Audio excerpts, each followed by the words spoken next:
Dengan datangnya video mbak yang ini yang di Makkah itu yang merasa dilecehkan, maka dinilah tumpuk-tumpukan orang-orang pembenci Islam. Maka semua yang pembenci Islam tuh numpuk di video ini. Ada mengatakan Islam itu ajaran tidak benar lah, segala macam lah.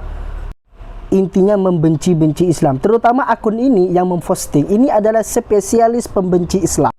Semua video yang di akun dia ini adalah semua kejelekan-kejelekan dari Islam, ditumpuknya di akun itu. Tetapi sisi yang baik-baik dari Islam itu tidak diupload di situ.